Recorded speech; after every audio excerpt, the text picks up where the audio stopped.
Hello there. I'm Kat Hobson, and you are listening to Fate Mag Radio, the online voice of Fate Magazine. And I'm so glad you're here because I have such a great guest for you tonight. He is somebody who has been my friend for so many years. We have followed each other, we have met, we've had breakfast together, we have a true affinity for each other. We are friends first and foremost, but I have him as my guest a lot. His name is Tom Conwell. He is a ufologist. He's a forensic data pattern researcher. He's brilliant at that. He's written 4 books in his They Are Here series. He has written Going Interstellar, Problems First, which I love because he's an engineer. I'm not. I learned so much listening to him. He's written or co-authored with Anna Maria Manalo the Night Visitants. So he's really into all this stuff. Hey, Tom McNicholas. And it is my pleasure to bring you my friend, Tom Conwell. So, hey, Tom. Hi, Kat. How you doing? I'm We great. had some technical problems. I have no idea what happened with that. Well, you know what? Do you know how you fixed it? Because you reminded me to move something on the computer, but I mean, I never touched that. Well, you know what? This is it's Fate, but this is a paranormal show. Fate's the longest running paranormal magazine in history. So we got to expect some bizarro kind of things, especially with your topic. So Well, apparently that's what happened then, because this was odd. it was odd. And, it's Carl and I were talking, and he was like, does he do shows? I said, like all the time. This Yeah. is not an inexperienced guest. He knows his audio system. So nobody worries because you know what? We delve in the weird. We do. So there you go. Well, Carl this was always weird. finds the most appropriate backgrounds. Yeah, that's really cute. I So like I him. know, right? You'll Yeah. notice that my alien is not behind me right now, and that's because he met a doggy demise, I believe. But his cousin is on the way, and David is Cool. going to try to Okay. resuscitate him too. Oh, So okay. Okay, I have mine behind me. yes, I see that. I love that. But Tim, my son Tim got me that. oh well, of course he did. Yep. He does love his dad. Mhm. So, well, I mean, seriously, generally with me come as a package set. So every so often, like the few times we get to see each other, but it's all good. It's really something. I was reminiscing about how long it's been that we've been friends. And, you know, I got my map at my first Scare Fest when Hmm. when we got to meet. And Wow. that's I been a was while. at Scarefest in Lexington. Huh. That had to have been around 2013, Right about 2012, right around there. I think it was around the 13 Okay. because I've done paranormal experience for 10 years and I was a couple of seasons in there. Okay. So, and I wasn't doing Fate yet. Mm-hmm. So, I'm just, you know, you've been you've been doing this for a long time because I met you when you had your first They Are Here book out. Oh, okay. You had the map, right? And I think you may have had 2 books out. Yeah, the map didn't come about until I was done with volume 2. Yeah. And so, and that's still one of my treasured possessions that's in Oh, my actual room that I play in. mm-hmm. So I love it. But your work really opened my eyes because I knew my experiences, I knew my friends, people hanging out, people would see things.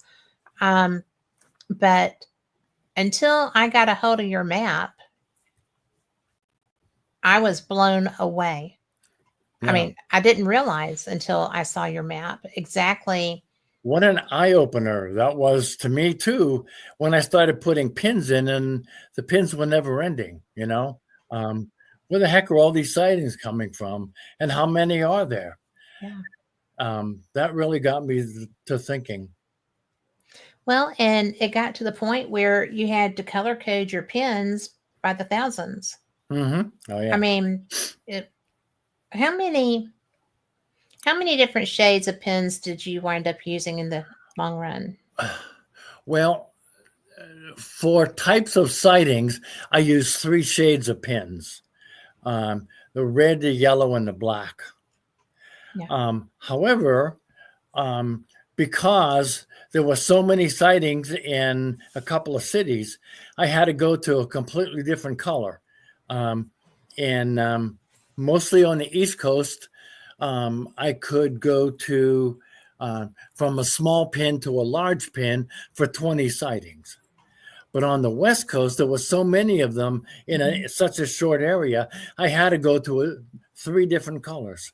Yeah. And that means that each of those sightings was 100, not 1 or 10 or 20 or whatever. There was 100 sighting. So the numbers multiplied so quickly, I couldn't believe it. What I was doing is I was putting the pins in as I had yellow sticky notes, Yeah. and I put the yellow sticky notes on the map, glued them on the map, and whenever I'd come up with one from a particular city that the sticky note was meant for, I just put a slash mark. Well, the numbers got so big, I had to be careful because my slash marks were running into the next sticky note. So there were just so many sightings. I was blown away. I could not believe it. So before you started doing this research, were you a believer? Oh yeah, yeah. Um, Why? why? Well, nothing ever happened to me up until that point. I had never seen a UFO, but I just knew that they were real. I just knew it. I don't know why. I just knew it. And I knew that my job would have been to figure out how to convince everyone else that they were real and really in our skies. I didn't know what to do, so when I came across the databases, the National UFO Reporting Center, there were the sightings were all in one spot, and I figured if I could maneuver them around so that I could isolate states, then I may be able to see particular trends. Once I started doing that and working on a state in particular, I realized that the problem that I was having is if I was going to look at where sightings come from, whatever the trends happen to be, I have to go to all of the sightings, around that particular state, and not just work on that state. There was nothing That there, makes, yeah. so I had to expand it out. So the first state that I did, I think, was Ohio. And the reason I did that is because um, uh, after I did volume 1, I still hadn't done anything on the map. See, And that blows me away. I'm going to yeah, interrupt you there because that yeah, blows me away. When you were talking with the other, with the reporting agencies, did you work with Butch Wachowski at all? Do no, you remember him? yes, Well, I was just curious because he was over a large part of the Eastern U.S. ufology hmm experiencers. I mean, documentation, and so I mean, I talked to him all the time about cryptids and stuff because he was into that too, and he freaked me out every time we spoke because he was mm, always talking. I mean, because he wasn't always talking, but he would, if I prodded him, talk about experiences with dogmen. And so that was completely out of my wheelhouse, right? Because we're Bigfoot here. I've not encountered people with dogman experiences that they talk about here. But ufology seems to be universal because you can't stand in a room anywhere and start having a conversation about it and not have people come up and say, well, when I was blah blah blah, you know, whether they were a child, whether they were, out smooching on a date somewhere, or, out fishing or hunting or whatever, they're not shy about who they communicate with or who they expose themselves to, are they? They don't seem to be, but I believe that they don't try to make contact unless they are contacted. Let me explain. Okay. Someone who is highly psychic, they are, unbeknownst to them, they're sending feelers out everywhere that they go, trying to feel stuff, because that's just what they do. Right. The ET will pick up on that, and those are the people that they try to contact first. Well, that makes sense because we have our friend Jennifer who is pretty involved. She is psychic. She's worked with the group to save children. She has just about every ability. She's one of the strongest people I know gift wise. And she's been always had encounters, but they're getting stronger. Do you I mean, I don't want to toot her story out. I mean, but that's somebody that I do know who has extraordinary psychic abilities and has always lived with them, grown with them. So is that the type person that you're talking about? Yes. They, unbeknownst to them, they always have feelers out. And they're also open to thoughts that may be coming to them from other people. Well, once they get contacted, whether it's because of a feeler that they're sending out or one that they receive, ET seems to know that, and those are the ones that they hone in on. In other words, if like a group of people are walking out on the sand alongside the ocean or something like that, and then a ship goes over, they'll pick out the one that's psychic. How do they do that? They pick it up. They sense these kinds of things and they pick it up and they go with it. See, that's just amazing because I would agree with that assessment. That's something that, and I have friends who were not aware of their gifts, but have been becoming more comfortable with them or just even aware. Yeah. And they're having sightings where they never had before. That happened to me. I'd say. Well, you want to share that? Because well, I think let me say this. You're an engineer mind. Okay. You're a data guy. And there's a reason that you are the person who can do the research that you do. Okay. That's a whole different mindset to me or from me. And I think that I want to hear about you because you don't tell just anybody that you're more aware than you seem. This has happened slowly. It didn't happen with any large revelation or anything like that. So as I started writing about UFOs, I started having dreams. And in one of the dreams, which was mentioned in the Night Visitants. Which is a great book, by the way. Y'all should read it. So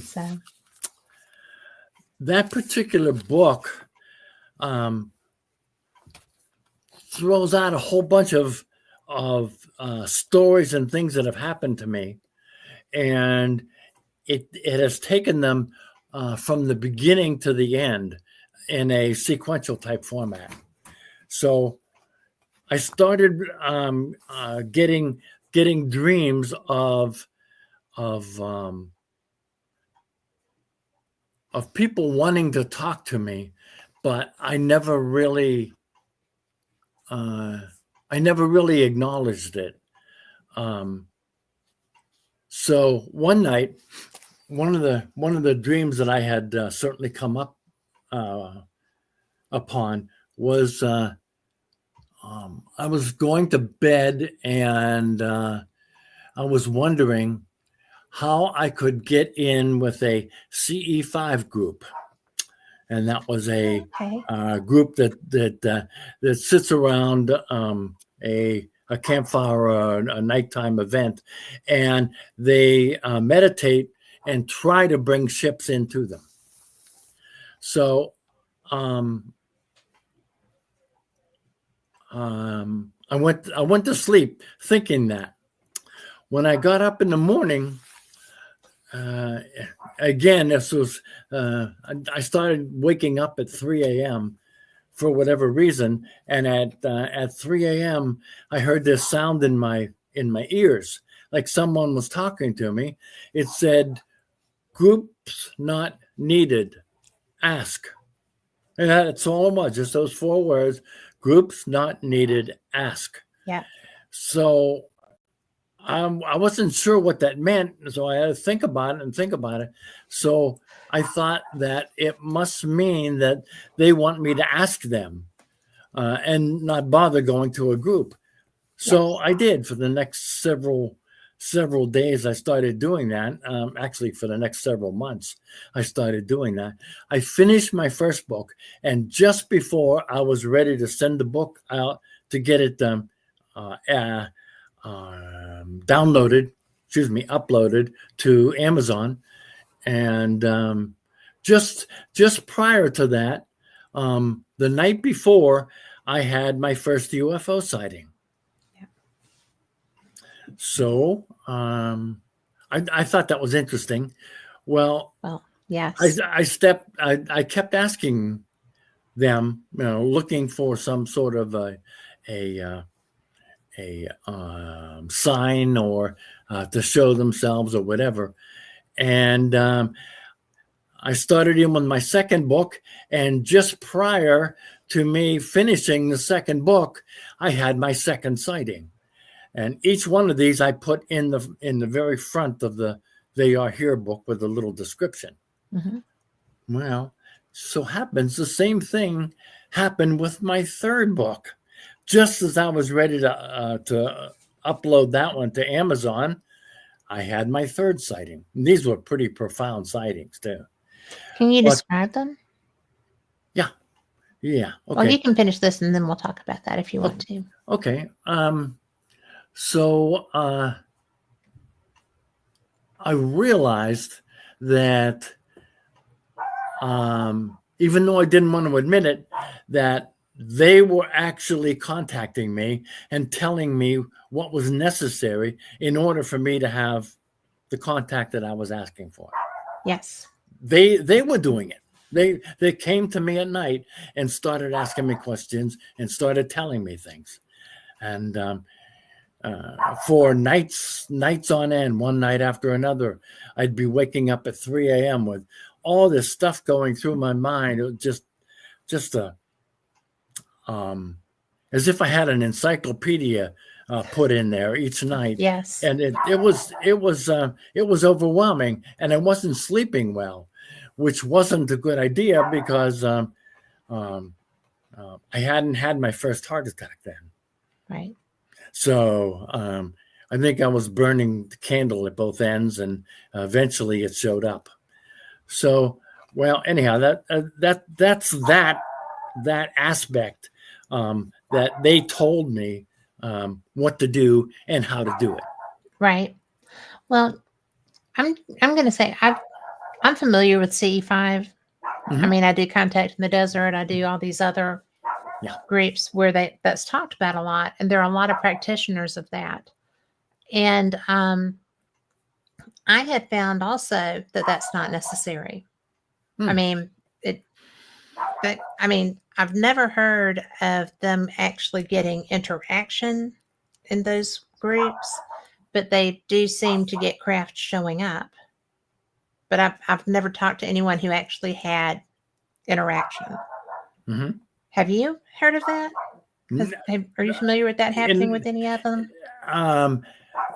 The only thing I can say is that some of the people who said they have seen ships or called things in, they never saw, I shouldn't say that, they rarely see anything more than twinkling lights or a couple of lights zipping back and forth that obviously aren't airplanes, Right. but just those kinds of sightings. And because they're not asking for interaction, they're just asking them to come and be seen, right?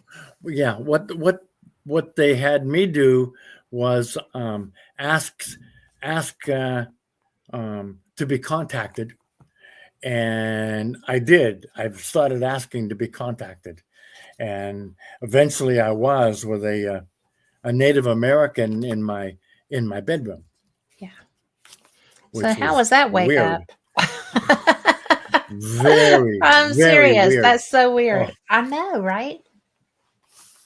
And again, you're not given to flights of fancy. That is not your brain's the way your brain is set up. No, More absolutely so now than not then. me. More so now than then. But you know, it's what did he say? The Native American? The Native American. He didn't say anything. He came into actually, there were two of them. They walked into the room through a door on the right-hand side. I was laying on my back through a door on the right-hand side of my room. Okay. So they came through a door and they walked up to me on each side, and they had something in their hand, sort of reminded me of a witch's wand. A little wand thing with a ball on the end or whatever. It sort of reminded me of that. And they reached out at the same time, touched my chest, and I felt this jolt of electricity go through me, and boom, I levitated. And the next thing I remember, I woke up in my bed. Well, see, that was a problem, because when I was laying in my bed on my back, the door wasn't on the right-hand side. The door was on the left. Get out.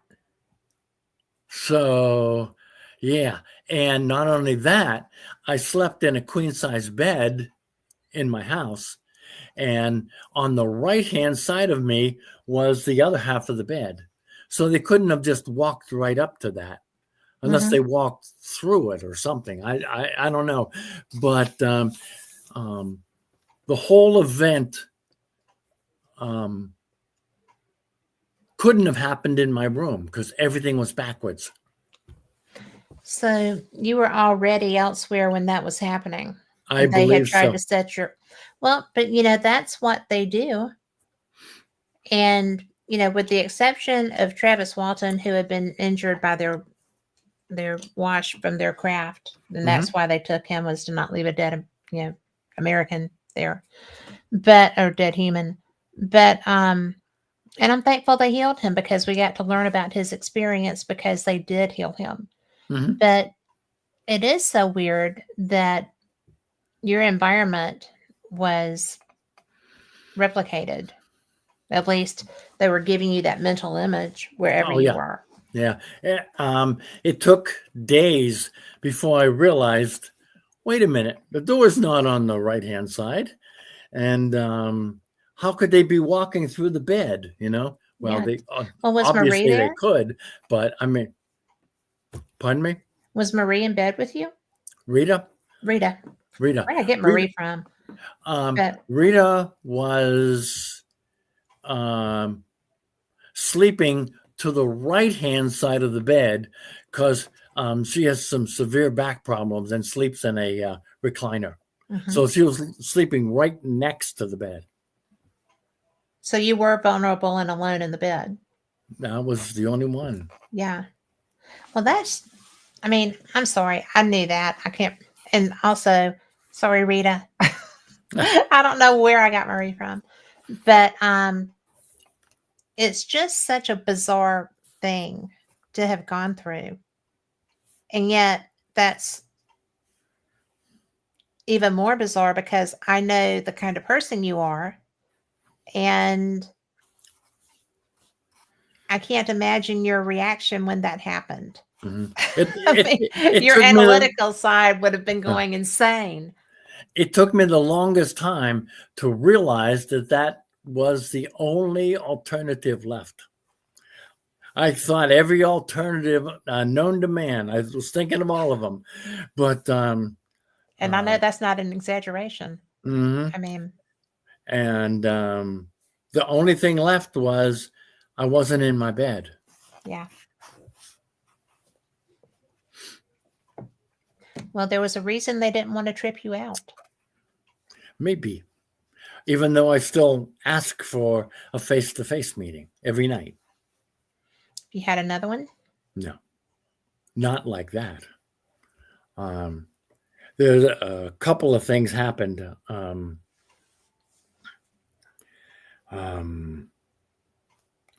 Let's see.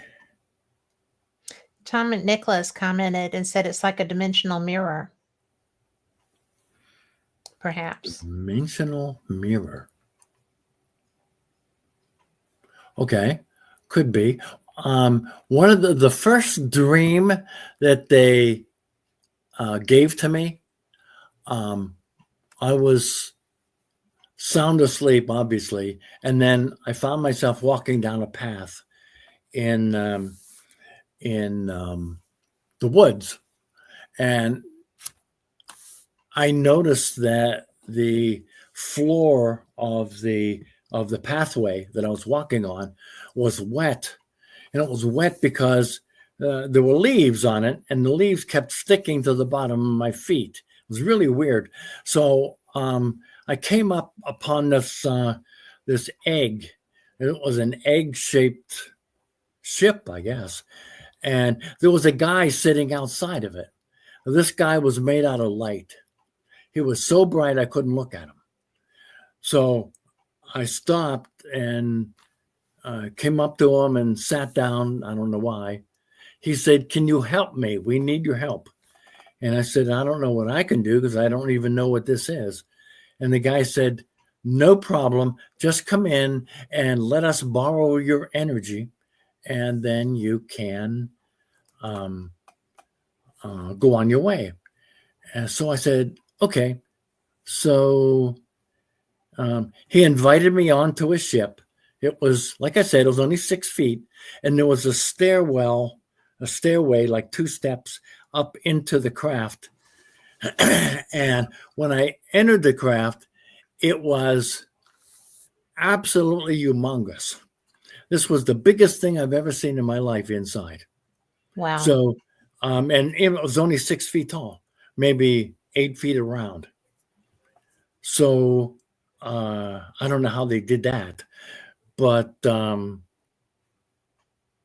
that is the dimensional screwing around with your mind that they do to you. Were there more people in there that you were aware of with it being that large? No, just the one other person who needed my help. And this person who needed my help told me I just needed to stand next to him, and he was going to use my energy to heal himself. So I stood there for some period of time. I don't recall how long it was. And then they said thank you and escorted me to the door, and I walked down the steps and started walking home and turned around, and the ship was gone already. And for the longest time, I was trying to think.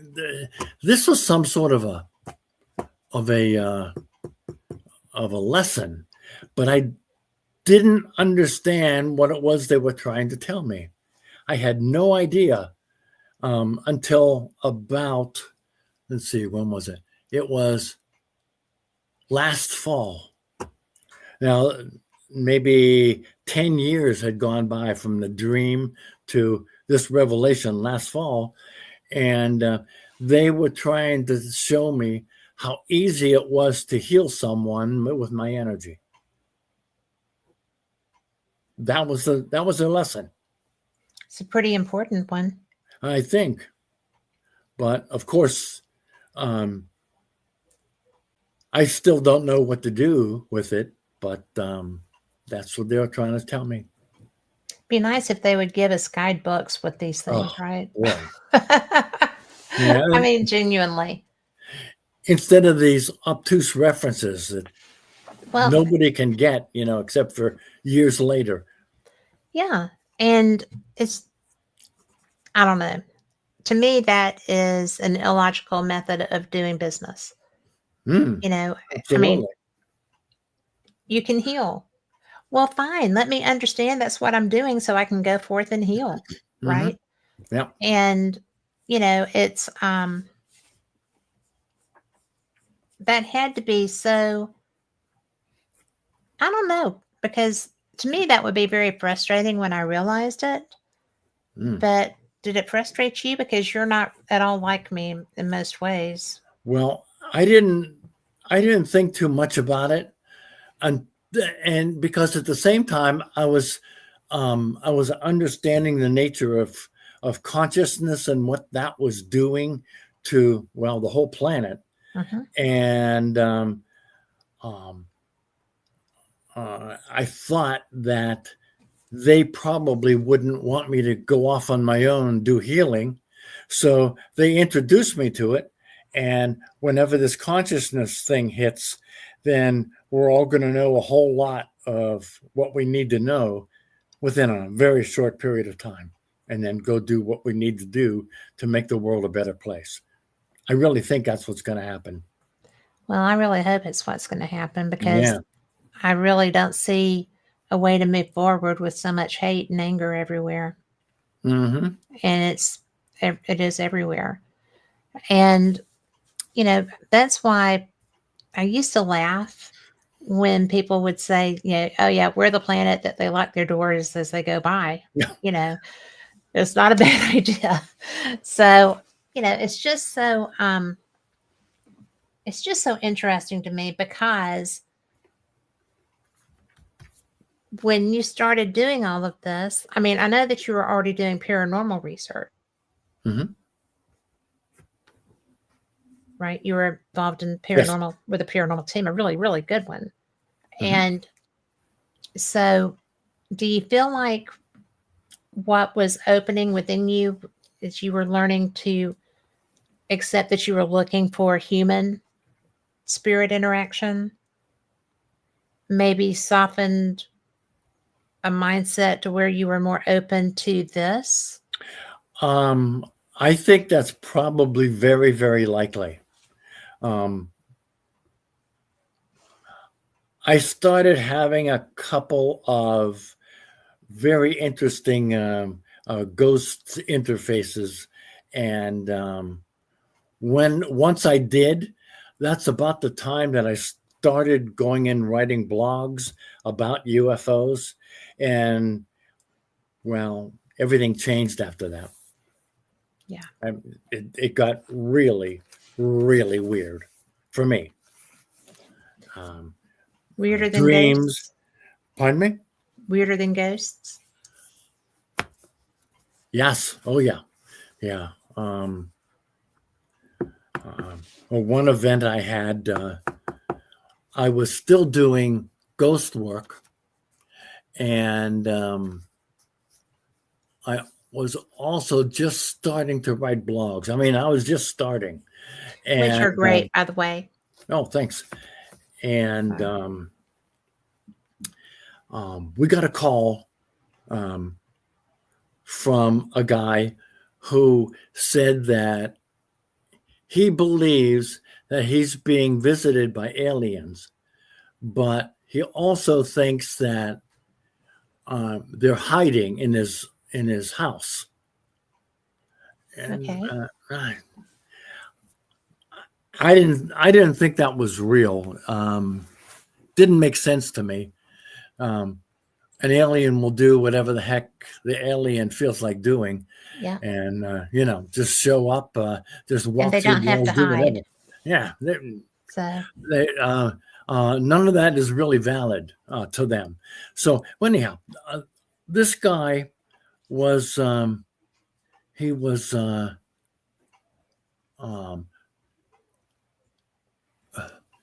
he had this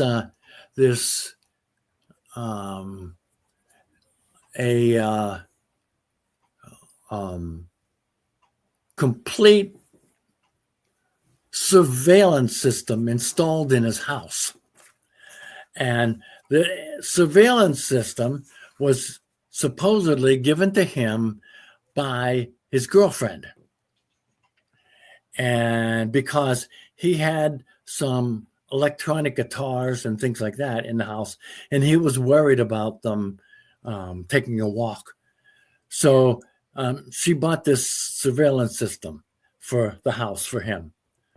Well, he didn't know it, but at the time, while I was working for Honeywell, I was also working in a buildings group where we were doing installations of surveillance systems. okay. So, I got a chance to see the surveillance system, know exactly what they were, exactly how much they cost. And believe me, this wasn't anything that his girlfriend bought.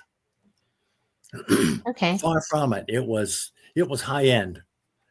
So he showed me some pictures that were taken outside the house and inside the house, and also showed me a picture of what he thought was an alien crouching behind some boxes, hiding. Well, I looked at this stuff and I told him, no, aliens just aren't going to do that. If these are anything in the paranormal realm, they may be they may be um,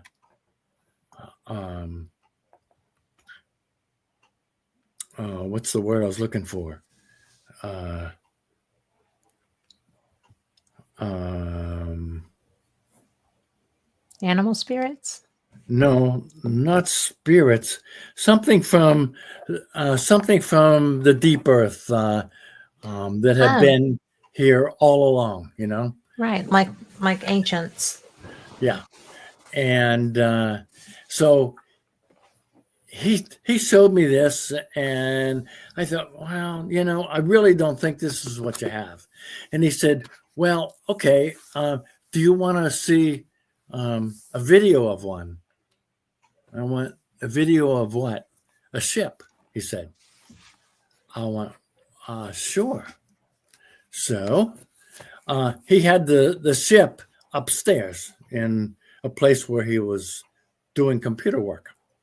So we walked out of this room. This particular room was like a meet and greet room. It was very much like a garage that was converted over into a sitting room. Okay, Okay. nothing to write home about. So he says we have to go upstairs and into the kitchen, and then I'll show it to you. So we follow him. He walks up the stairs and over to the kitchen door, and starts fumbling with his keys. And it took him forever. Remember, he lives here. It took him forever to find the key to open the door to his own house. So Okay. yeah, it was getting weirder by the minute. No doubt. Yeah, and so we walked through the house. Once he finally got the thing open, we walked into the house, and it was like, well, my wife and I used to watch those HGTV shows, And one of the things that they do on the shows after they do a renovation is they stage it. Right. This was a staging if I had ever seen one. It was not lived in. It Oh my wasn't lived in. gosh. So, and his kitchen cabinets were pretty much empty. There was nothing, almost nothing in them. And the top of the cabinets were well, for all intents and purposes, empty. There was nothing there. And he had a coffee grinder, not a coffee maker, a coffee grinder on the top. And I thought, oh, that's a little odd. So we walked by there. Yeah, I know. Well, we walked by there and into his bedroom, and he said, let me show it to you. So he opened up the computer, and I was watching him, and he was fumbling around trying to get the file open.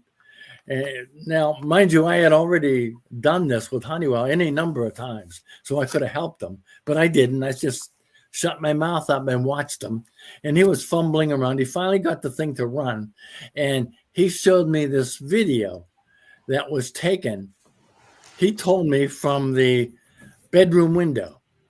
Okay. The room that was directly above the room that we entered initially. Okay. And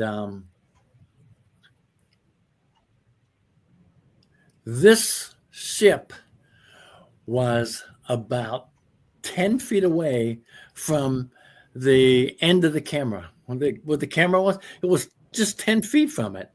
You could see everything. You could see superstructure in under it, all kinds of stuff. You could see it. And this, I don't believe, was a alien craft, because I would have expected the alien craft to have things like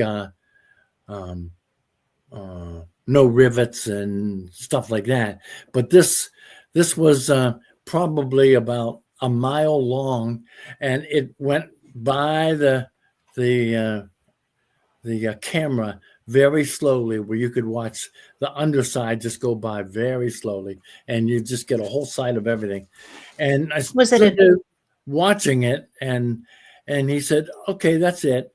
And I said to him, "Can I have a copy of that video?" He said, "Absolutely not." And what? Yeah. Well, okay, I'll give him that. Okay. Yeah. But he also told us he was in the Coast Guard, and there was a Coast Guard contingent fairly close by that would go up and down the Hudson River. But he told me he was in the Coast Guard, and the whole thing was a ruse. It was a setup trying to get me to talk about what I know about UFOs. Now, the reason I'm saying this is because I had started writing the blogs at that point, and I wrote about 4 or 5 of them, and a few of them got really technical, and I think it got some attention. So I'm shocked that anything you wrote was technical. Yeah. Said no one who knows you ever. But that's wild, because was it moving like a hovercraft? I mean, if it was going so slowly that detail was showing, was it airborne even? Yes. It was looking up. And the guy said, from that window. So I walked over to the window and looked out the window and looked up. And when I looked up, what I saw was the superstructure of a tree that was dangling up over the edge of the house. So there's no way that it was taken from that one, because it's all covered with limbs. Right.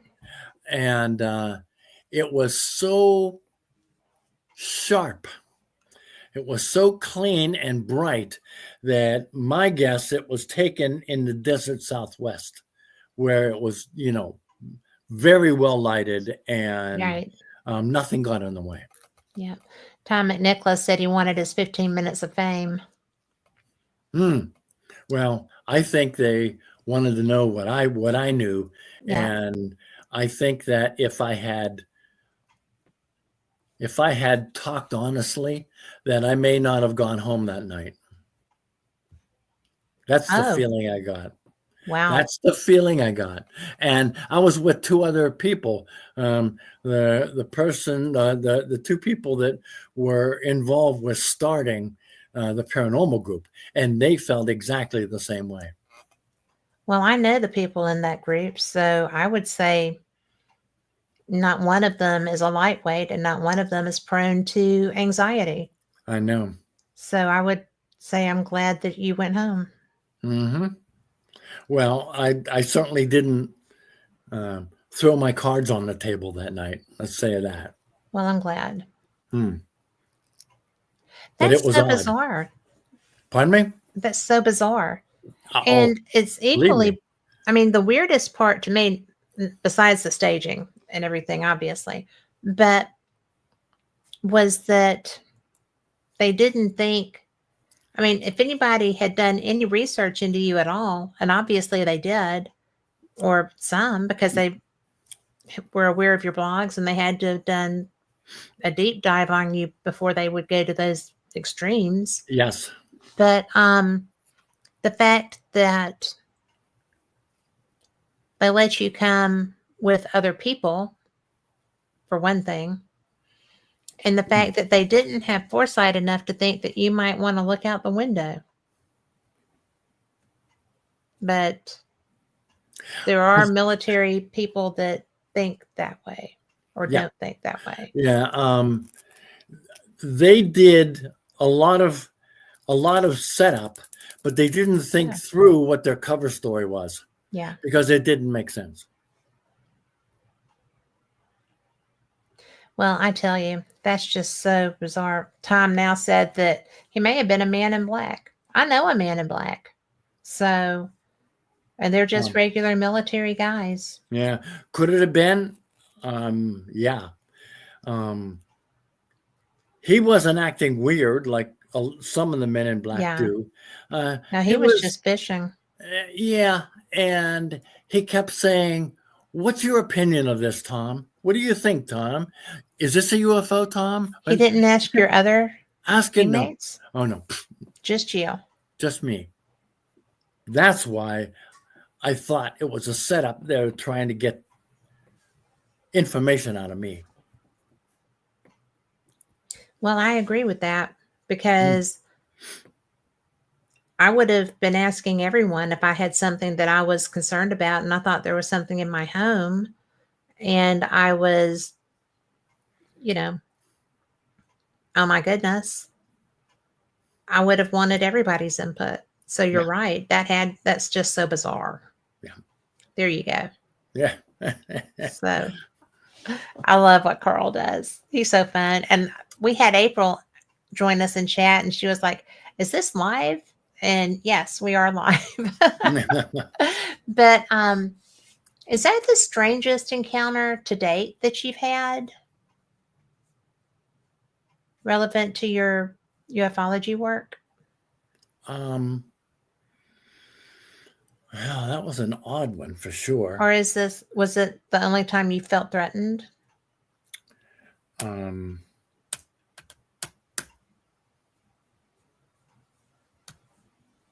hmm.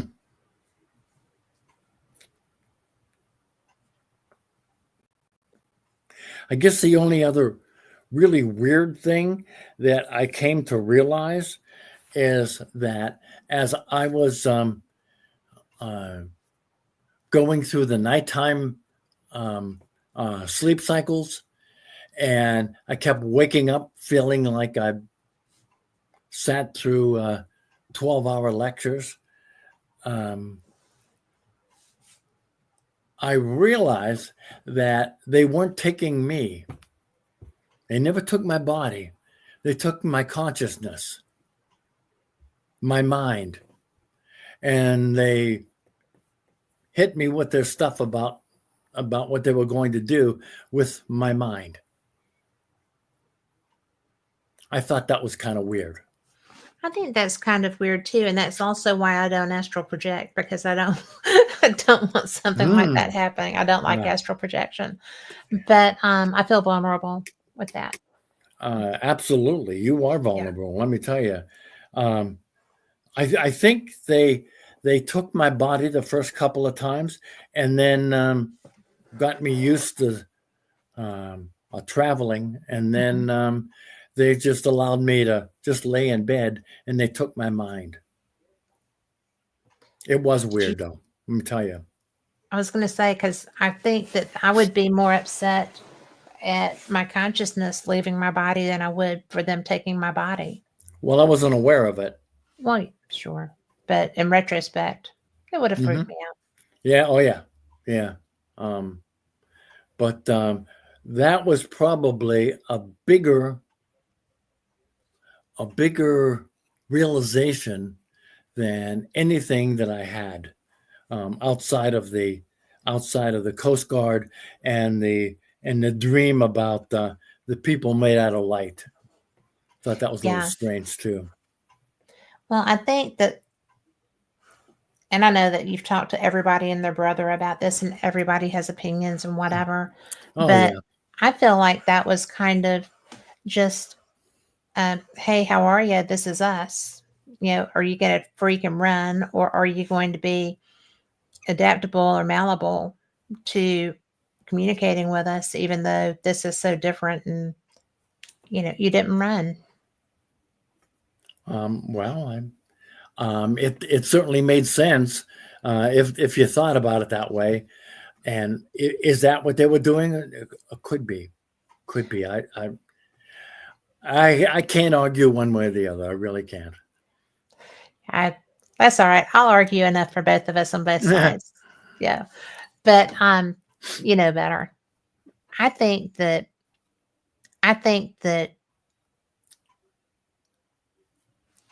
we both have talked to people that have gone through things like this. We both have our own experiences with things. And I find it interesting because I don't hear very many people talk about light beings, but the ones that do are never threatened by them. They don't feel threatened at all by them. Yeah. I wish I could have looked at them, but all I could do was glance and hope I remembered what I glanced at. It was just too bright for me to look at. Yeah. Well, it's almost like a little sun guy, a sun god kind of a thing. But I think that's what, if you go back through Native American stories, they do have people that they describe like that. And I think that this isn't isolated. I don't know that people talk about it much now outside of experiencer groups, but I've not heard people discuss actual beings of light very often at all. And Tom has a question for you if you're up for it. Sure. And he wants to know, do you ever feel that they gave you premonitions of the future?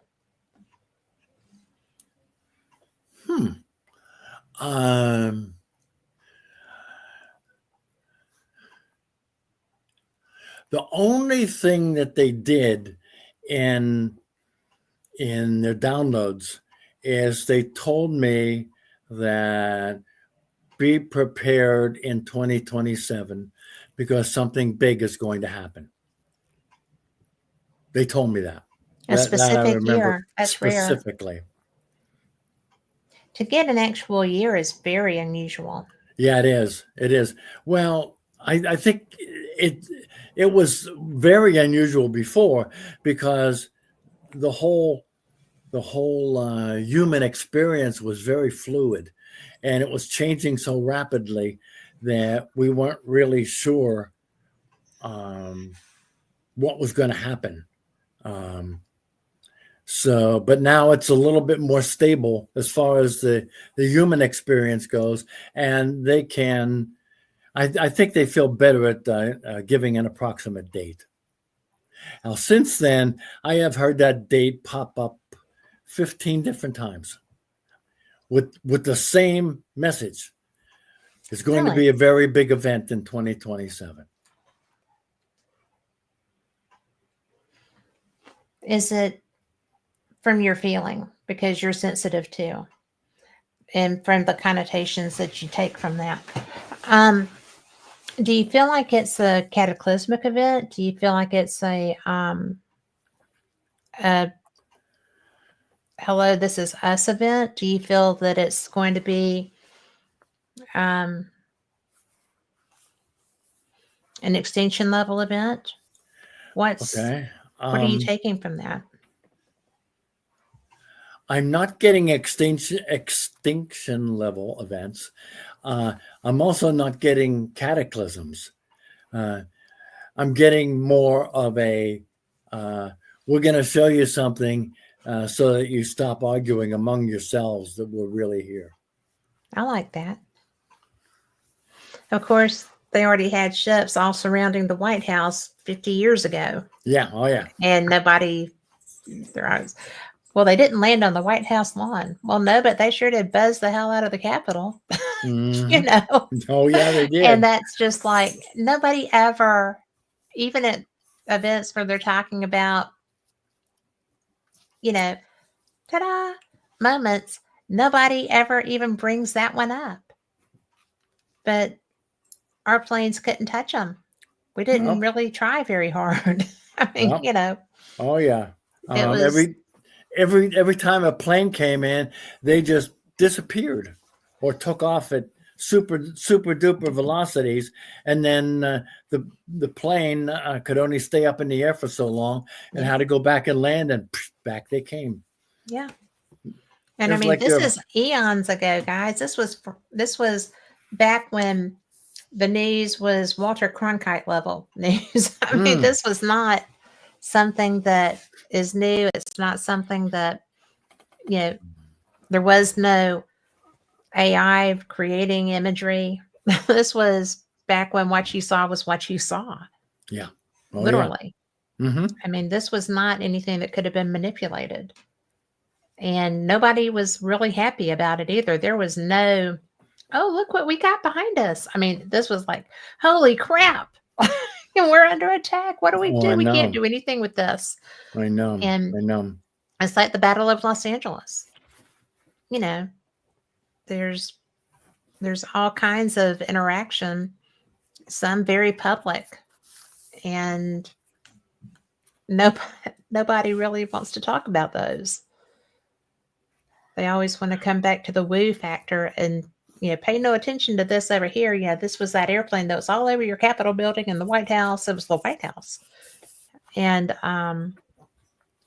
no, that's not ever discussed, not in conferences, not in discussion groups. We've already had proof. Oh, absolutely. I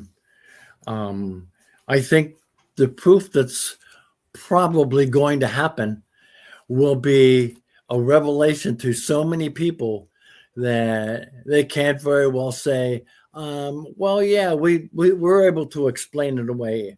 It was just, it's going to be too big. So that's What what I think, anyhow. That's what they try to tell me. what do you think something like that would look like? Wow. If I were to plan something, what I would do is uh, follow one of the dreams I had when I first started this. And one of the dreams was I walked into the bedroom and I was sleeping, even though I walked in and I saw myself sleeping. And then someone yelled something or whatever. I don't recall what the scenario was, but I jumped out of bed, ran to the window, and looked out the window, and the sky was filled with UFOs. Filled. And they were close. That isn't something you can say, geez, what was that? Oh, there are bugs or something, you Yeah. won't be able to explain it. But the thing with that now is that they'll be blown off as drones or our own Could be, craft. but if they have a couple of motherships in there that are 6 miles long, that's not likely to happen. Independence Day. Mm-hmm. So, that's what I think is so cool is that I don't know what creates the whole experience, and I don't know what creates what they're trying to do, but, and I don't know, I often think that our government works with, obviously, our government works with the media companies and they work with um, CGI people. And that's where a lot of the stuff comes from. And I think that that might be part of what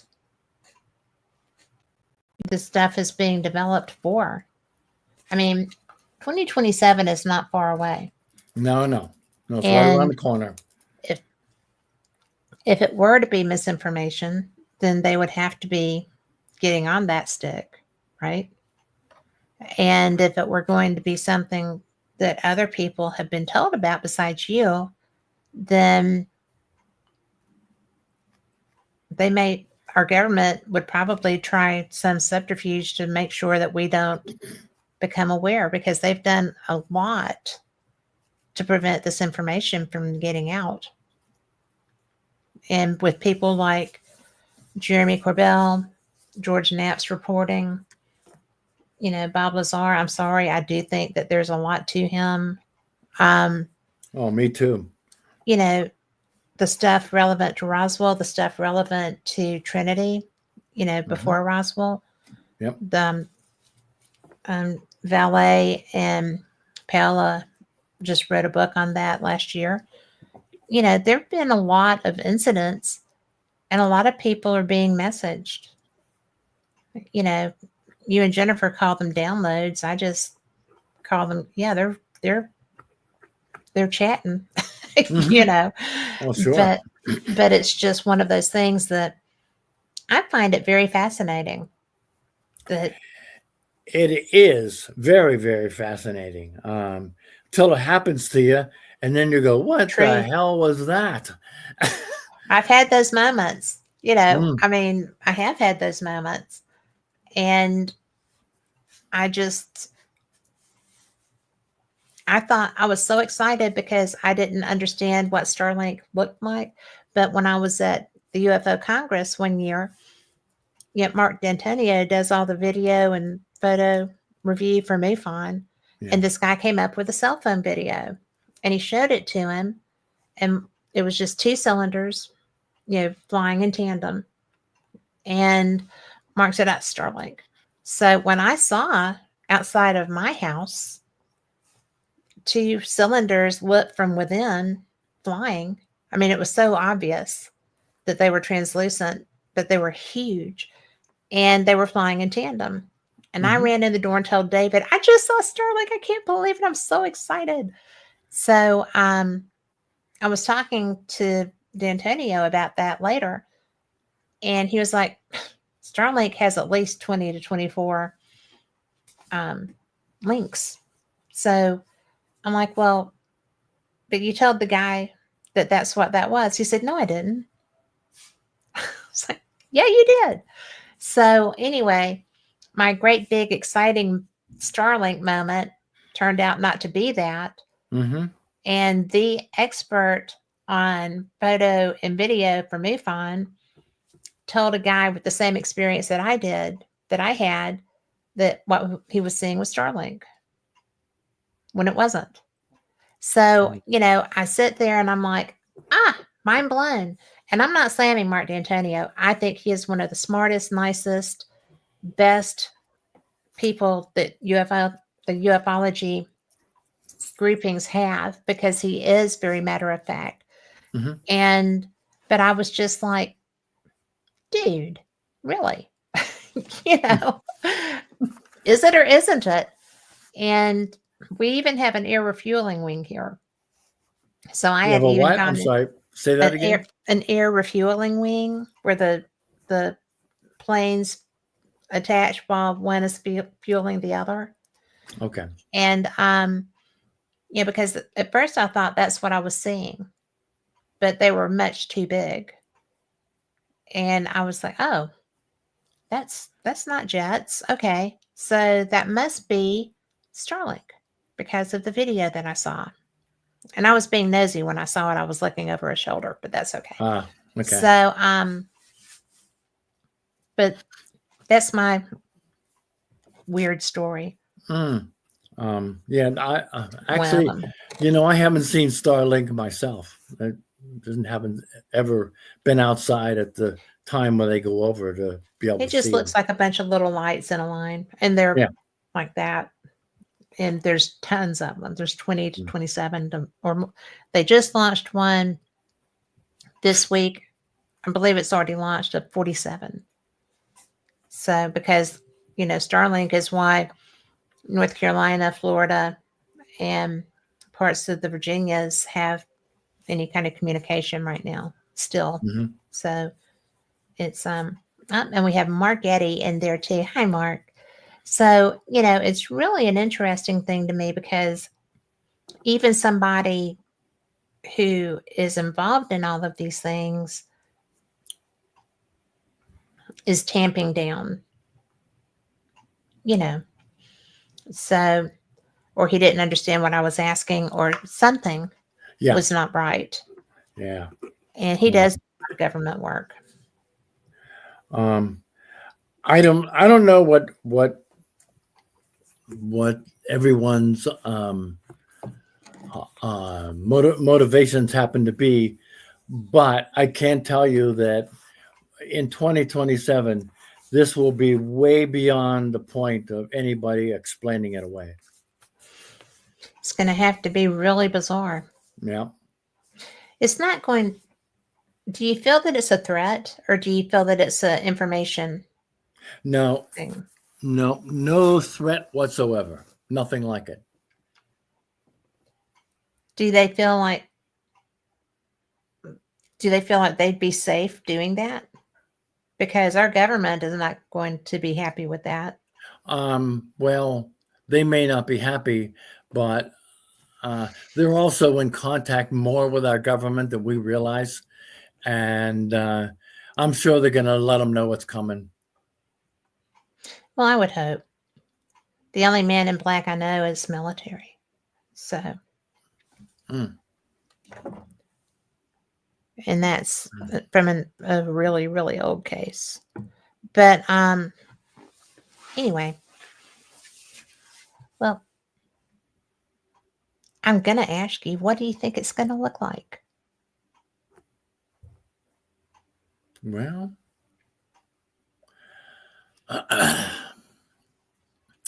since I had that dream about thousands of things in the sky, and I posted it on Facebook, and I had a bunch of people reply back to me that they saw almost the same thing in a dream. Yeah. So I'm at this point, I'm fairly sure that it's going to be something like a mass sighting.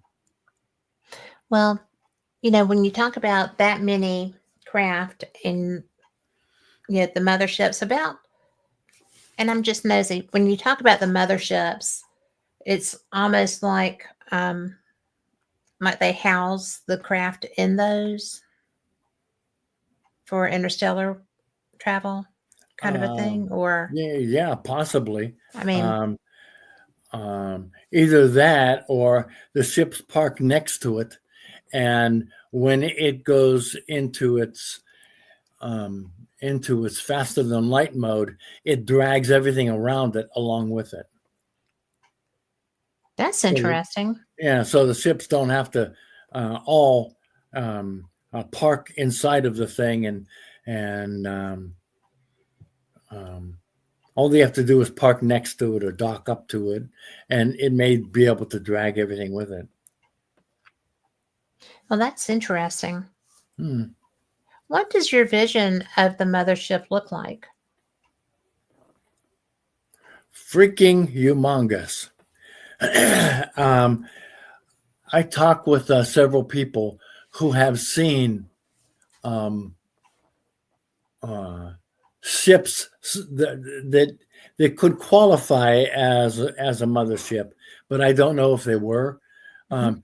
They were maybe 100 feet off the ground, and they flew by them at relatively slow speed, and it took almost 20 minutes for them to go Get out from of one town. thing from the other. Yeah, that's how big they are. What area were those in? You mean those sightings? Mhm. Yeah, that was in upstate New York. There is so much activity up there. Mm-hmm. It's crazy. Yep, yep. This was way out in the woods, and I don't know if they were trying to.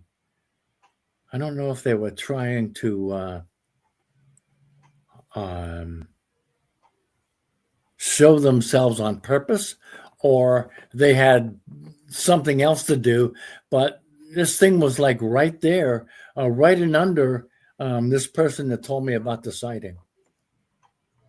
It's right under right under their car, and the thing just started going over, and it just lasted 15, 20 minutes. Holy crow. Yeah. Now, whether it was a mothership or just a very big one, I could never know. But I think the motherships are going to be something very similar to that, just so big that we can't even imagine. Well, in order to have all of the things that interstellar travel might require, especially if you're going a good ways, right? Mm-hmm. Then you have to have personnel and you have to have people to take care of personnel and you have to have the logistics of that would be interesting. Mm-hmm. Yeah, one of the blogs I wrote in that Going Interstellar talked about going on a trip, all the things you need to do to go on a trip. Yeah. And I compared it to like going on vacation. You'd bring, your clothes and whatever else. And unfortunately, they're going to another planet, so they're going to need all their parts, and they're all going to be, or at least a way to manufacture the parts. And then they're going to need the energy to keep everyone alive, and they're going to need food, and they're going to need air to breathe, and it's just a big long laundry list of things that you Right. need to do in order to go on a trip. If they're And oxygen based. yeah, it's going to be something very much like that. That's a great book, by the way. Thank you. And It was my favorite one to write. well, it was my favorite one to read. Yeah, I love that book. But and I wrote the foreword just so people you wrote the know I'm forward. being Yes, you honest. did. But because it was so fun, because when I was talking to you about it, you're like, you have to do this in order to do that. And I'm like, but no. And you were so right, because I went back and researched it. I wasn't Yeah, going to argue with you because yeah. I don't, because you know so much. And I do. I respect your integrity. Respect your professionalism. I respect your experiences, because I know that you are an honorable and honest man. And I know that you're not wandering around with loose screws in places. And so because of the type of person you are, you're very data based. And I think that that's why people listen to you so much, because there are other people that I might not have quite the confidence in that I have in you.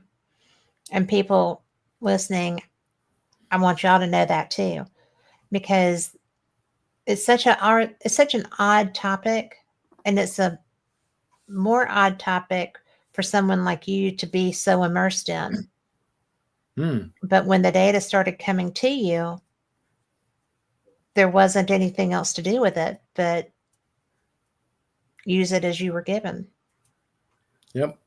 It was fun doing that. It really was, because I wasn't willing to believe at that point that I was being told what to write about. Yeah. Even though I was. Yeah. And I just let it go. I just relaxed and wrote whatever came into my mind at the moment. And it probably turned out that whatever came into my mind, it was supposed to be there. Yeah. Downloads. And what type of I know our mutual friend, I know what she gets. What type of downloads, how would you describe your downloads? Well, the downloads are happening at night. And I really had difficulty trying to say that I was being downloaded during the day, because I was never aware of anything. However, at night, what was happening was I was waking up in the morning exhausted and still feeling like I had just sat through an 8-hour lecture in some college lecture hall. That's what it felt like. Well, that's not healthy at all. No, it was not healthy for me. It was not. Yeah. As a matter of fact, I had to tell them that they're going to have to slow down their downloads, or do one per month or something like that. And after I said that in my mind, then they did indeed slow down.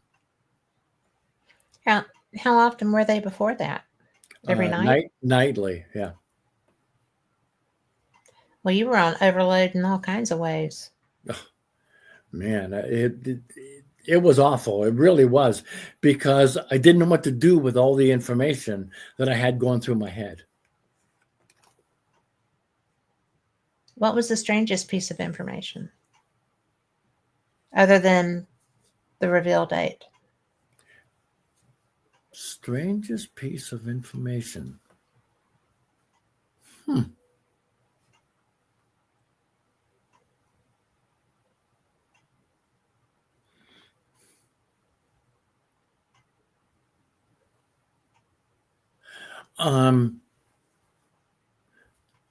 I probably around that point started asking to be met on one of my trips so that I could have a face-to-face meeting. And they told me that I couldn't understand what it was that I was seeing if I met them. So that I wasn't ready yet to have a face-to-face meeting. And I just have to be more patient. I hate when people tell me that. So there's nothing I can do about it, No, there's not. There's nothing I can do about it when people tell me that either, but it doesn't help. So I'm impetuous on occasion. So more so than you. Although, don't be so sure. Yeah, I was going to say, you've transitioned a lot. Yeah. You definitely come out of your shell. And it wasn't that big of a shell anyway, once I got to meet you. Yeah. I tried to keep it all together so that nobody saw what was going on with me. Yeah. And I did for the most part until I started writing, and then it just got out of hand. I can see that. Mm. Well, I mean, you have so many experiences, but I will tell you that one of my favorite times with anybody that I've met doing any of my stuff, work related to fate, to paranormal experience, to going to conferences, to hanging out with the different people I do. Our breakfast that we had that morning in Kentucky Oh was yeah. one of my favorite times that I've gotten to spend. And you're such a gentleman, and you're so smart, and you're so funny, and you're just you're so genuine. Mm. Well, And thank you. with the Um, stuff that you do, it's really refreshing. that was it was fun to me because I don't usually do that with people. Yeah. Very guarded and very standoffish. Yeah. But you made me feel that you were the kind of person that I should be talking to. And after all these years, here we are Yeah. talking. So, well, I think that it's because with what we do, there's people that aren't real supportive all the time, or people that have questions, and if they don't get the answer right then they feel like you're a charlatan or something. I mean, it's just Yeah. like, really? Because I don't know every single thing that I've done in the last 10 years to come back and, you know, come and talk to you about. A lot of times it's about a show that I did with somebody. And I remember all of my shows, but I don't remember every conversation. Right. Sure. And, when one of my networks closed down, I lost a lot of my shows. So that was like, Yeah. and that was like 3 years worth of shows. But Hmm. it's just it's a comfortableness, because we're respectful of each other. We genuinely like each other, and I'm fascinated by the work that you do, and you don't mind sharing the work that you do. And we're friends. So, Yeah. I think it's because I'm supposed to. yeah. That's my job. I'm supposed to write what they tell me. I'm supposed to um, go out of my way to explain what it is that I've written, why, and to Yeah. make everybody feel comfortable with the subject. And you do a good job of that.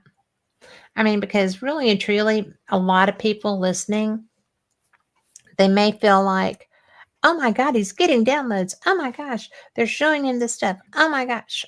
A lot of people freak out about aliens. Yeah. And, it's really interesting to me that we always assume they look like us, or at least have the same structure that we Hmm. have. Yeah. And the one that you met was basically, a flame. I mean, the Yeah.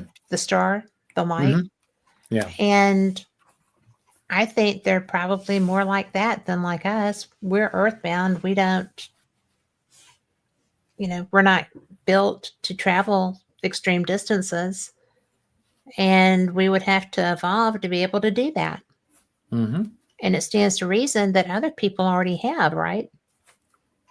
Yeah. And I think I can't recall who was that made the comment, but that any aliens that we come across may indeed be stranger than we can imagine. Yeah. Or they could be us in the future. Hmm. I mean, there's so many infinite possibilities, right? And it just blows my mind. I listen to people doing interviews in other places. I like listening to other people's shows. And I'm always surprised by some of the questions they don't ask, Oh yeah, yeah. because it's like with your stage set up, that was such a giveaway, and I'm surprised they let you walk out of it. I really am, Mm-hmm. because that was a lot of effort to get you in there. Yeah, I know. I And know. do you think if you'd been by yourself, that would Yeah. have been different too? Oh yeah. Yeah. They would have taken me and I would have been involved in discussions for days. Yeah. I mean, That's what I felt in my heart. That's what I felt that they wanted to do. gee, did you ever imagine that you would be such a threat to society? No, actually, because You're so not that person. I'm just the most boring guy you ever meet in your life, You're not. and I I just shouldn't be that person. I just I couldn't be that person. And yet here you are. Yeah, maybe that's why they picked me, um, so that I could just stay 100% low key and never get ruffled. I don't know. Well, they picked the right guy. I mean, Well, if that's what they're seriously. looking for, I guess. But yeah, there's a few other people who make a bigger splash on radio or TV than I do. Um, the heck, I'm just an old guy. But um, other people have the gift of gab, which I do not. I struggle with that. So, You're talking to the girl that's been trying to pull it out of you for years and years now. mhm. We do okay. I think we do okay. So, but there are people that some of them are flamboyant. I mean, they're media darlings because they're like, ta-da, here I am. Yeah. Yeah, Oh, look at me. absolutely. Yeah, I And couldn't do that. no, you could not do that. But to me, that just makes you more credible. And this isn't something you went looking for. Hmm. Oh, for sure. And you know, I'm just glad that we came across each other, Oh, me too. because it's a big deal to me. But with my little, I just glanced down at my little notes that I was sending you, trying to get the tech stuff worked out. But what would you say? What would you say is probably the thing that you look forward to the most about whatever is going to happen? Are you looking forward to 2027 to see what it's going to be, or are you a little trepidatious? Um, what worries me is I've heard a lot of stuff about there being um, problems on the planet prior to that, where everybody's going to have really big issues and there's going to be all kinds of pain and suffering. And that's what I don't look forward to. Yeah, that scares me. But 2027, I cannot wait. Anything can happen, and I'm ready for it, because I just know that that's what I was put here for. Yeah, I get that. I've been hearing a lot about that too. And, the trials and tribulations kind of thing. And Mhm. I just think that all the things that our world has been through already, we going all the way back just as our nation with the Civil War, and then you had the world wars. There's all kinds of stuff going on now. There's threats of nuclear weaponry being used in Europe now. And yet we keep going. We keep having children. We keep bringing, you know, other humans into this world that is so scary and jacked up. And it's been that way since the beginning of time. Mm-hmm. And yet humans appear to be really optimistic about the future. They keep having other generations that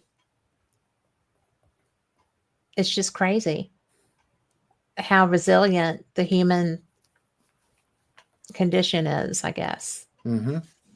But Well, I'm actually looking forward to a um, uh, a consciousness upgrade, mhm, jumping into the fifth dimension.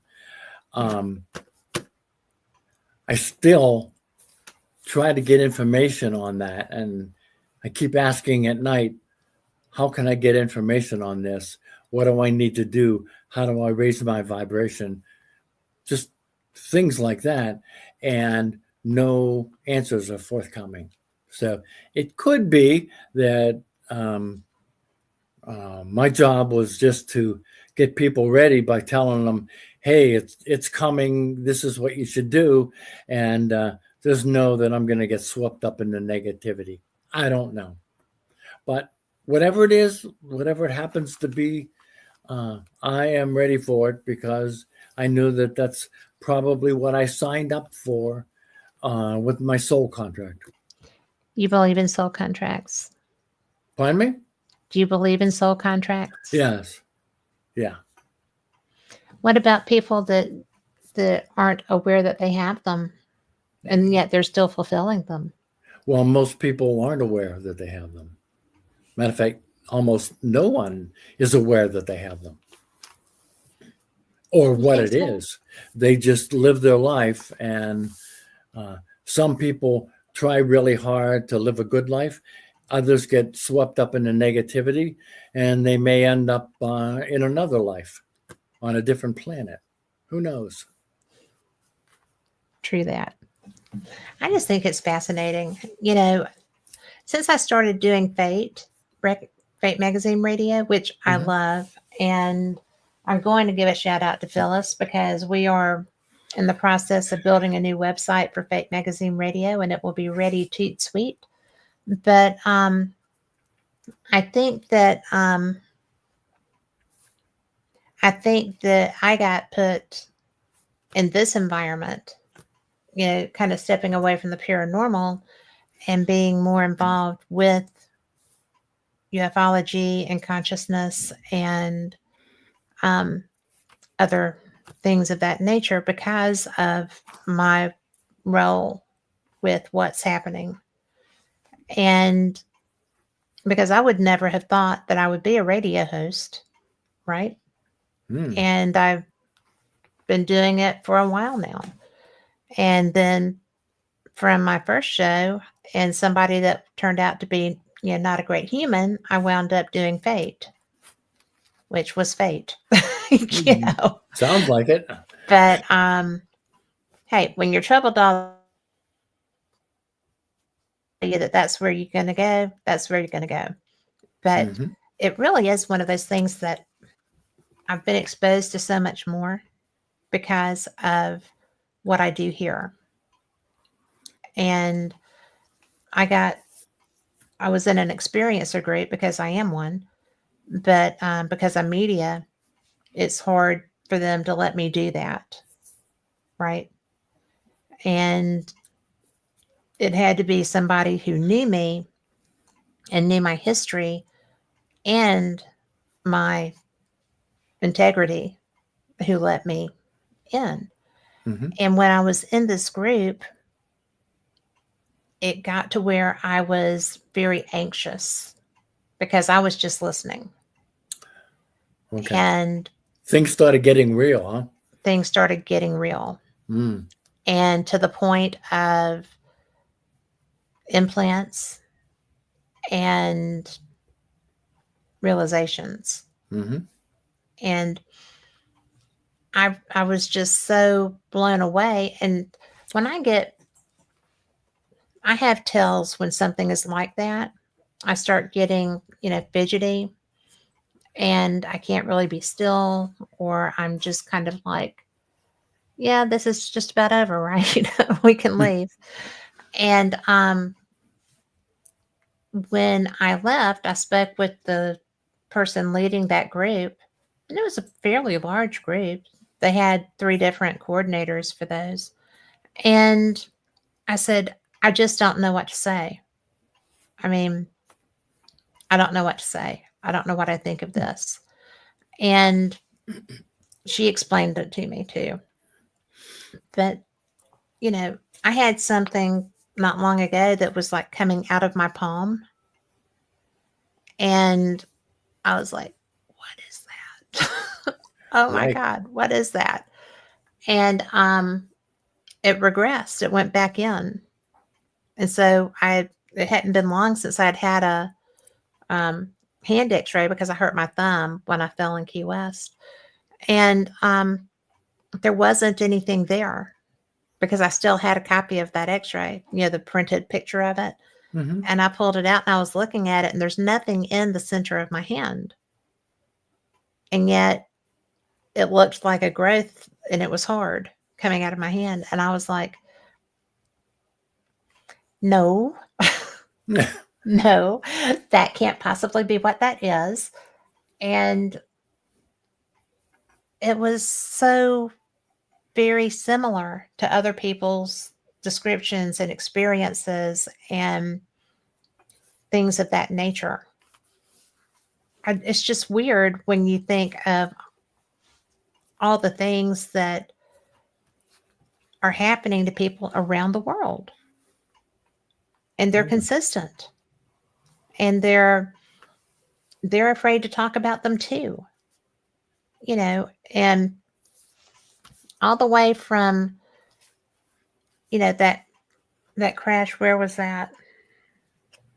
Charlotte. It's one of the first crashes, and there were bodies, and they were taken away. I want to say it was in Missouri. Good grief. I cannot remember that because I wasn't planning to talk about it, so I didn't have any notes. But from that point, everybody has been doing that. Hello, Raymond Trueblood, and thank you. I hope you have an outstanding night too. But I think that this human condition has been evolving for so long, and so many people are having these experiences. Mine was weird. To me, it was weird only because I had had a hand x-ray not that long before. Mm-hmm. But, people have stuff like that all the time. And, they have a pain in their thigh, and there's like a little triangle of 3 things there. And that's a repetitive implant. Yes. It's bizarre when there's so many humans that are being affected, and most of them have no idea. I wouldn't know if I hadn't been at that conference. Mm-hmm. I wouldn't know that that was a thing. And I mean, I heard about implants, but I'm always like, Willie Stryber has one in his ear. I mean, it's not like they're specific places, but it's just bizarre that so many people have these experiences and they have no idea that they're not alone. Yeah, I've spoken with quite a few people who have claimed that they were abducted, and they all tell me that they suspect that there is some sort of implant somewhere on their body. Mm-hmm. Most of them don't know where it is because they weren't awake when it was installed. Mm-hmm. But some of them have been aware because they've seen them on an X-ray or something like that. Mm-hmm. And for the life of me, I haven't seen anything in the way of evidence that would show me that someone has an implant. Mm-hmm. But they, whoever I happen to be interviewing, they don't seem to share that kind of information with me. They'll just tell me they have an implant, and I'll never see the basis of the information ever. Well, there is a gentleman who I interviewed, Terry Lovelace, and he wrote a book about his experience. But the only reason that he knew, he knew that he had been abducted. He knew that a craft had gone over. Mm-hmm. He was not aware of what had happened, right? However, the person he was camping with was panicked and had a terrible time with his experience. And then Terry was out running at one point, and because he was a runner, and his legs started hurting, like affecting his running, and that's why he went to the doctor. And there were 3 little like stone things in his leg, and so he, was going to have them taken out, and it wasn't a horrible thing, but the memory started coming, and his friend went crazy because of what happened to them. And so I do know one person that I would absolutely trust on that. Again, Mm-hmm. he was a military legal person in another country representing the US. So Okay. it's the background is impeccable. And there's all kinds of things that, I've heard stories about people that were having their implant taken out and it ran from the scalpel. And again, in that instance, the person that was telling me was a witness to what was going on, and he was credible. Yeah. So Roger Lear talked about a lot of the surgeries that he did. They go to take the thing out, and then it just takes off somewhere. well, in this instance, the person was there as not the surgeon, but as an observer. Uh-huh. And it ran, and it was in somebody's face, and it was messy. I mean, Wow. it was bad. And so, so the implants are intelligent, right? Yeah. Well, yeah. I mean, that's scary in its own right. Yeah. The implants are, along with the drone devices that they use outside of their small sport craft. They use them for all kinds of things. One of them came at my car while I was driving to work and skipped off the windshield. Jiminy. Mm-hmm. And I was going 60. Oh my gosh. This thing came towards me. You can imagine how fast it came towards me, because it was moving too. And Yes. it was moving in this sinusoidal way, up, down. And then went thump on off the windshield. Did it damage your windshield? No. Well, of course not. No. It was like it knew what it needed to do and how it needed to veer so that it wasn't going to be damaged or destroyed. Wow. Yeah. You have had such an interesting few years. You have. That's one word for it. Well, I mean, it is. And you've pretty much rolled with it very well. Once I realized why I was here and getting downloads, then I realized that I'm just going to have to go with it and just do what they ask of me. So then it became easy. Well, there's not really a way of running from it, is there? No. It's just there. They'll keep reminding you and reminding you until you just can't take it any longer.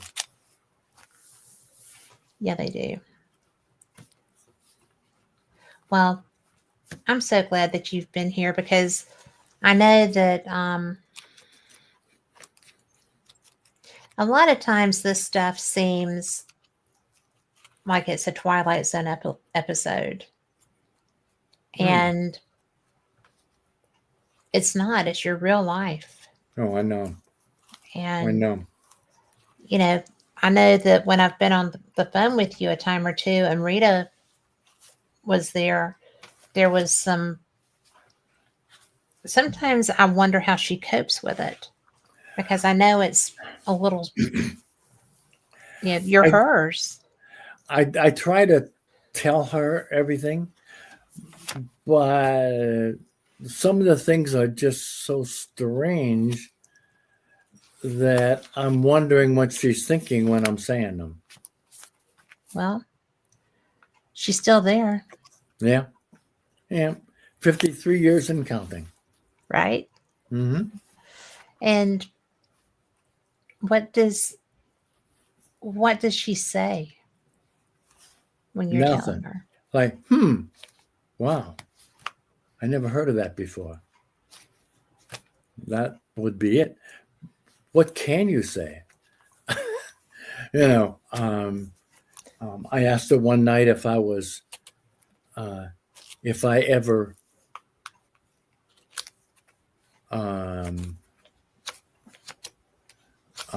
see, how do I say that? If she got up at night and looked over and I wasn't in bed, did she ever notice that? Yeah. And she said, no, I never noticed that. Well, that's when, you see, she doesn't sleep a lot at night. Ever since I had my heart attack, she's really concerned about me. Sure.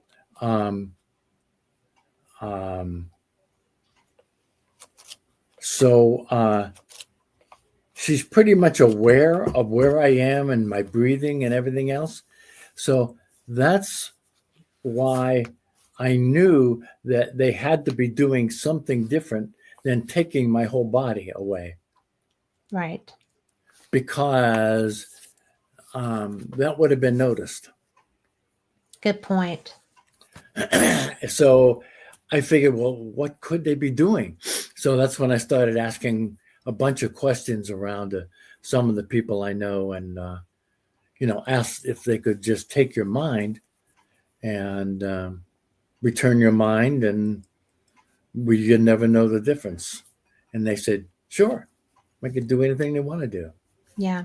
Well, your consciousness. Mm-hmm. Because that's all they need. Yep. Is for you to be able to retain it, is to affect your consciousness. So,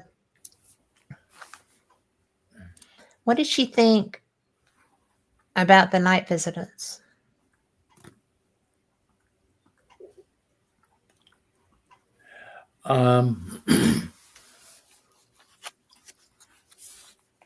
I told her pretty much what happened of the things in the book. So she didn't think too much about it because she was like primed already for the stories. So it never really bothered her.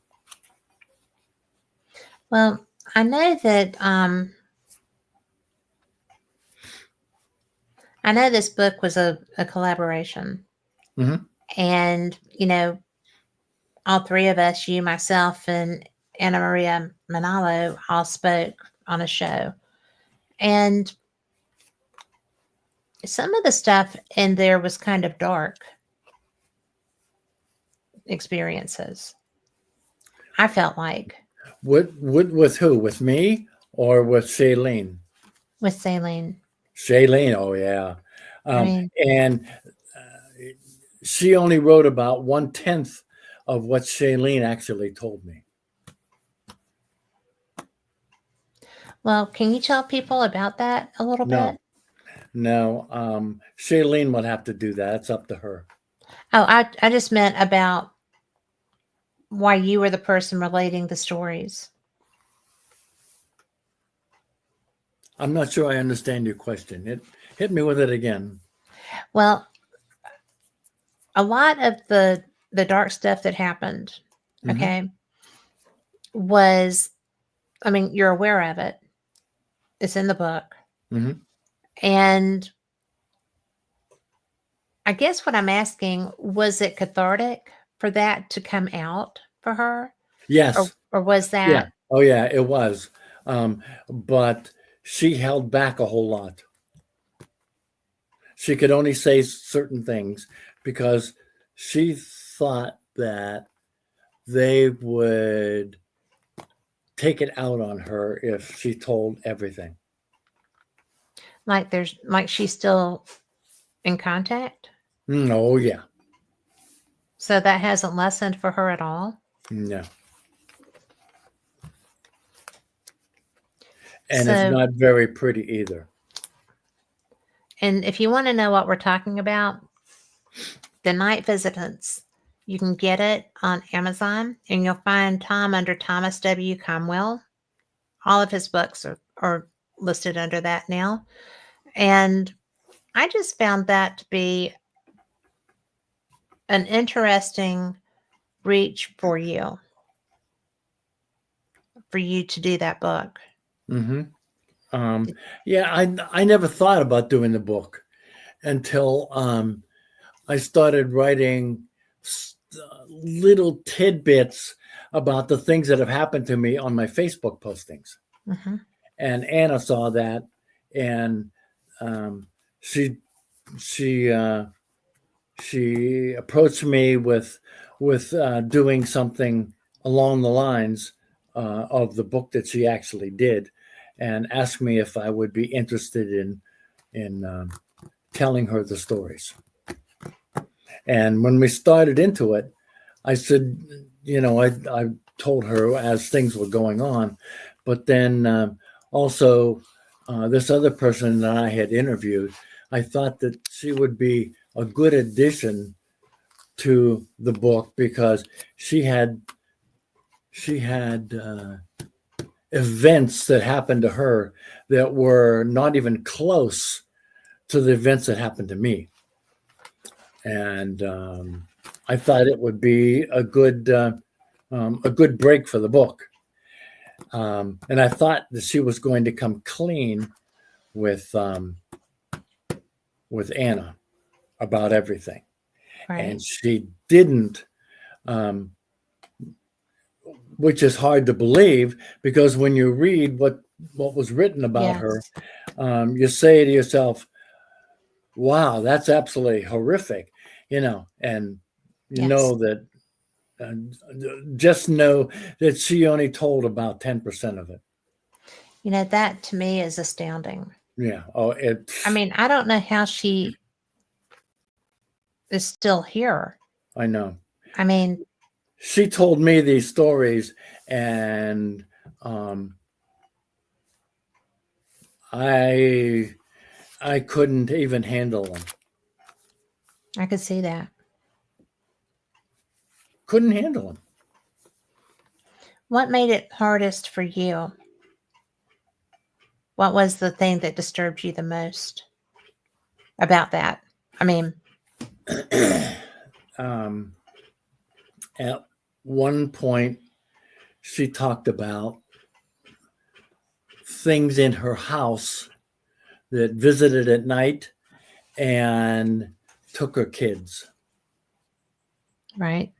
That really bothered me because I couldn't even I couldn't even appreciate what that would be like for me. No, no. I don't think anyone could, right? No. I mean, it's just so that is a primitive thing Mm-hmm. to go into defense for your children. Yeah. And she told me so much on top of all the stuff that was in the book that it was just beyond belief. It really was beyond belief. and I I can't even hate that talk it about it.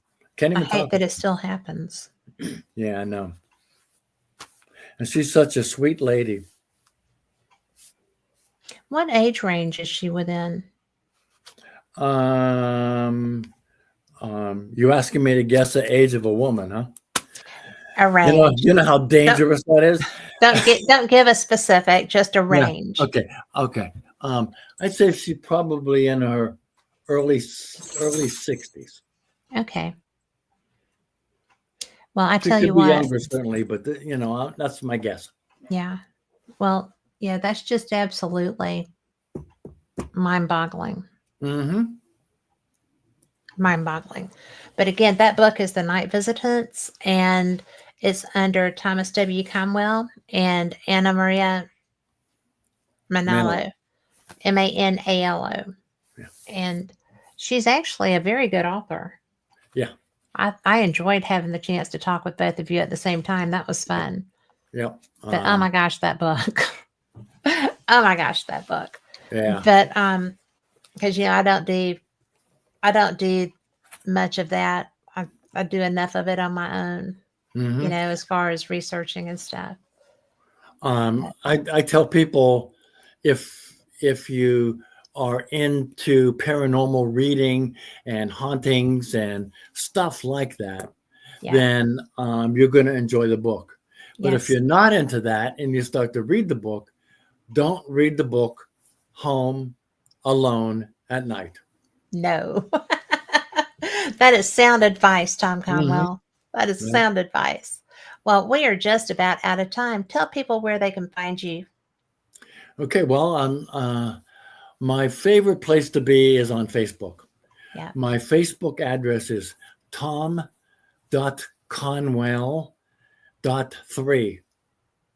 And if you went to that direct address, facebook.com/tom.conwell.3, you go right to my page. And what I've liked to do is when I get a download or something along those lines, I will write about it. I will write about what they want me to talk about. Yeah. And I do that, and I try to get back to everybody who makes a comment to me, um, and because it's that important that they understand that someone is pushing the buttons for this kind of contact. Yes. And that's one of the things I admire most about you. What's That that? that you're not just doing it for hits, or you're not just doing it for poops and giggles, or you're not just doing it for attention or book sales or anything. You're committed to Yeah. this, and you're one of the kindest people I know. So I think that it's nice that other people get to see that side of you. Mm-hmm. Well, thank you very much for that comment. But if I didn't do that, they Yeah. would be all over me. Yeah. Just to put it that way. Yeah. They want what they want when they want it, and they make it very, very well known that that's what they want. Yeah. But they chose the right vessel Mm-hmm. to have that happen. Yeah, and I just got a Facebook notification for somebody that sent me a Facebook request. Yay. Tom McNichols or Oh, McNichols? you will, McNicholas. You will love Yeah. him. He's just a brilliant human too. Oh, okay, cool. So, but anyway, we are out of time. Thank you so much for being here. Lori said great show. So she knew what she was getting with you. I talk about you. Mm-hmm. So in the good way, in a good way. But thank you again for being here. So even though we were a little slow out of the box, but we got it done. And for everybody listening, thank y'all so much too, because you're the reason that we do these shows here. And you'll be able to find me on Dark Realm TV app on Roku. And my shows start up tomorrow. And I'm really excited about that. Denise Pridemore of Paranormal Pride has started last week. I'm coming in this week. And, it's just going to be so much fun. So we will talk to you next week. Same cat time, same cat channel. And be blessed. Namaste. Good night.